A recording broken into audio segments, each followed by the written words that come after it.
Hello friends, super magic રસોઈમાં મિત્રો હું આપનું સ્વાગત કરું છું। આજે હું આપણે પગમાં ચીરિયા પડે છે, શિયાળામાં એડી ફાટી જાય છે, એના માટેની હોમ રેમેડી તમારી સાથે શેર કરું છું। તો તમને ચોક્કસ આ ગમશે મિત્રો। ગમે તો લાઈક કરજો, શેર કરજો અને સબસ્ક્રાઈબ કરવાનું તો ભૂલતા જ નહીં। અને મિત્રો બાજુમાં રહેલું બેલ આઇકનને પણ પ્રેસ કરજો, જેથી કરીને લેટેસ્ટ વિડીયોની માહિતી તમને મળતી રહે। તો મિત્રો હવે ઇન્ગ્રેડિયન્ટ આપણે ઘરગથ્થું જ છે। કાંદો છે, આપણે મીણબત્તી છે, લવિંગ છે, કપૂરની ગોળી છે, વેસેલિન છે અને કોપરેલનું તેલ છે। તો આટલા ઇન્ગ્રેડિયન્ટ લેશું તો બનાવવાનું ચાલુ કરીએ।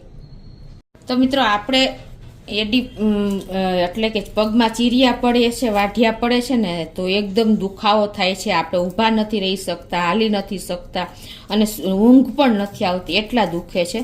તો પહેલાં તો આપણે જો આ કાંદાને છાલ ઉતારી લેશું અને સમારી લેશું।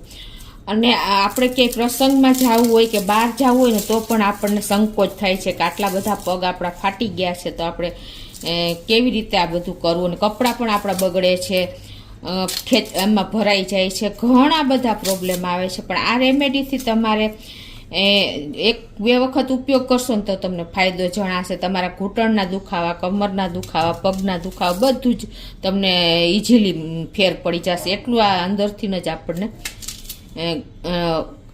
અસર કરે છે। તો આ રીતે આપણે પહેલાં કાંદાના પીસ કરીને અને એનો રસ કાઢી લેવાનો છે। તમારે ગ્રેટ કરીને કાઢવું હોય કે જ્યુસરમાં કાઢવું હોય કે આપણે મિક્સર જારમાં કાઢવું હોય, અત્યારે હું મિક્સર જારમાં આનો રસ કાઢી લઉં છું।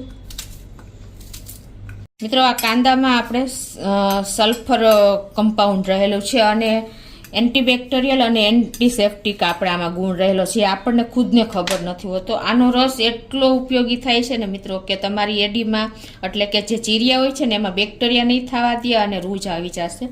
અને બીજા આપણે લવિંગ 8 થી 10 લેવાના છે। આપણે કાંદાનો રસ કાઢી પહેલાં આપણે લવિંગને મિક્સર જારમાં એનો થોડોક પાવડર કરી લેશું, એટલે આપણું મિક્સર જાર ભીનું ન થાય। તો આ રીતે જો આપણે 10 થી 11 લવિંગનો પાવડર કરી લીધો છે અને એના આપણે ફૂલ હોવા જોઈએ, મેઇન ફૂલમાં જ ગરમી હોય છે, એટલે એ આપણી જે ચીરિયા હોય છે ને એમાં એટલી ગરમાવો આપે છે અને ચીરિયાને બૂરી દે છે।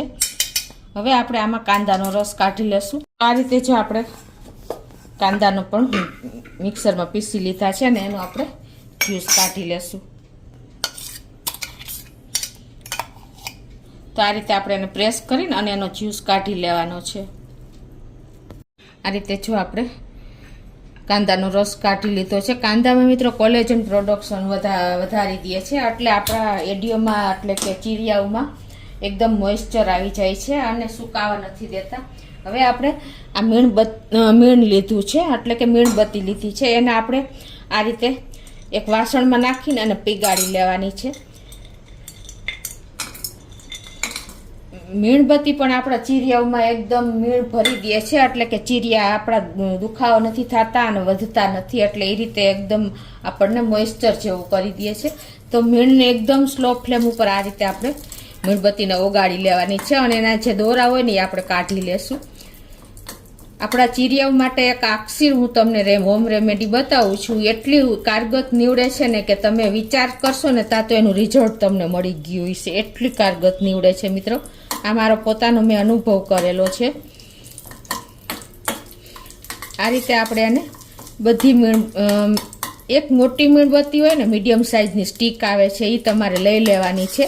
આ મેજરમેન્ટ જ હું તમને બતાવું છું। આપણે એક કાંદાનો રસ લીધો છે, એમાંથી આપણે 2-3 ચમચી જેવો નાખશું અને એક મીડિયમ મીણબત્તીને આવી રીતે ઓગાળી લેવાની છે। અને હવે એમાં જે આપણે આ પાવડર કર્યો છે ને લવિંગનો, એ નાખી દેશું। 10-11 લવિંગ મેં લીધા હતા અને ગેસ આપણી એકદમ સ્લો જ રાખી છે। અને હવે આમાંથી આપણે જે દોરા છે ને એ કાઢી લેશું સાઈડમાં।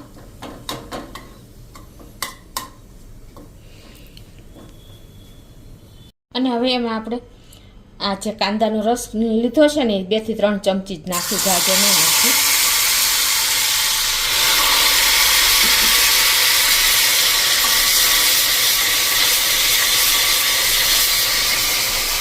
અને એને આપણે 30 સેકન્ડ જેવો આપણે ઉકાળી લેશું, એટલે એનું મોઇશ્ચર બધું પાણી હોય બળી જાય। અને આમાં જ હવે આપણે આ કોપરેલનું તેલ લીધું છે. એ પણ આપણે જો એડીઓમાં ચીરામાં લગાવીએ છીએ ને એ થોડુંક જ આપણે નાખશું, 1 ચમચી થોડું.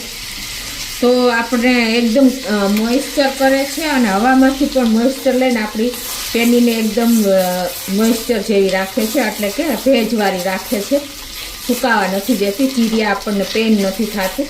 અને એમાં આપણે વેસલીન પણ આપણે અડધી ચમચી જેવું નાખી દેશું. વેસલીન એટલું જ કામ કરે છે મિત્રો. અને આ બધું જ હવે આપણે ગેસ બંધ કરી દેશું અને મિક્સ કરી લેશું. તે જો આપણે બધું મિક્સ કરી લીધું છે. હવે આને આપણે આ લિક્વિડને આપણે કાચની બોટલમાં જ ભરવાનું છે, એટલે તમારે આને લાંબો સમય સુધી એનો ઉપયોગ કરી શકશો. પ્લાસ્ટિકની બોટલમાં નથી ભરવાનું. અને જે આપણે આ બધું બનાવ્યું ને એ પણ આપણે સ્ટીલના જ વાસણમાં બનાવવાનું છે, એલ્યુમિનિયમનો બિલકુલ ઉપયોગ નથી કરવાનો. હવે આપણે કપૂરની ગોળી 4 થી 5 લઈ લેશું અને એને આપણે આ રીતે ભાંગીને અને આ લિક્વિડમાં જ નાખી દેશું. આ રીતે આપણે ભૂકો કરી લેશું. કપૂર પણ આપણા વાઢિયા માટે એટલે કે ચીરિયાઓ માટે એટલું જ ઉપયોગી છે, કેમ કે એ આપણું બ્લડ સર્ક્યુલેશન વધારી દે છે અને આપણું બ્લડનો પ્રવાહ વધારી દે છે, એટલે એ પણ જરૂરી જ છે એટલું. એટલે તમારે એકદમ પેનીમાં રૂજ આવી જશે. તો એને પણ આપણે આ રીતે આ મિક્સરમાં જ નાખી દેશું. આપણે એની વાટકીમાં લઈ લેશું અને કાચની જ ડબ્બી તમારે ભરવાની છે સ્ટોર કરવા માટે, પ્લાસ્ટિકમાં નથી નાખવાનું. અને હવે એને આપણે આ રીતે સેજ ઉફાળું થાય ને ગરમ ગરમ જ આપણે આ મીણને અને આ બધી જે બનાવ્યું છે ને રેમેડી એને આપણે ચીરિયા ઉપર લગાવવાનું છે. તો આને છે ને આપણે જ્યારે લગાવવું હોય ને ત્યારે સેજ ગરમ કરીને જ લગાવવાનું. તો હવે તમને લગાવીને પણ બતાવી દઉં. તો જો આ રીતના ચીરિયા હોય છે ને એમાં તમારે આ રીતે ગરમ ગરમ જ ભરી દેવાનું છે અને એકદમ સરસ તમને બેન રિલીફ થશે.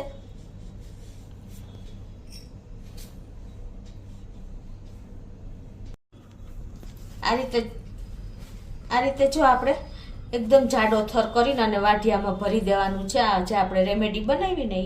અને પછી તમારે આ રીતે સોક્સ પહેરી લેવાનું છે અને આખી રાત તમે આ રીતે રાખશો ને એટલે તમારે 2 થી 3 દિવસમાં જ સાવ એકદમ લીસી પેની થઈ જશે, વાઢિયા બિલકુલ નહીં રહે. તો જો તમે આ રીતે કરશો ને 2-3 વખતમાં જ તમારી એકદમ વાઢિયા ગાયબ થઈ જશે અને તમે પણ વિચારતા થઈ જશો. તો આ રીતે તમે બોટલમાં રાખીને અને એનો લાંબો સમય સુધી ઉપયોગ કરી શકો છો મિત્રો. તો તમને ચોક્કસ મિત્રો આ રેમેડી ઉપયોગી થશે. અત્યારે વિન્ટરમાં બહુ આપણે વાઢિયા પગમાં એડીમાં પડે છે અને તમને અંદરથી જળ મૂળથી ખતમ કરી નાખશે મિત્રો. તો તમને ચોક્કસ આ વિડીયો ગમશે. ગમે તો લાઈક કરજો, શેર કરજો અને સબસ્ક્રાઈબ કરવાનું તો ભૂલતા જ નહીં.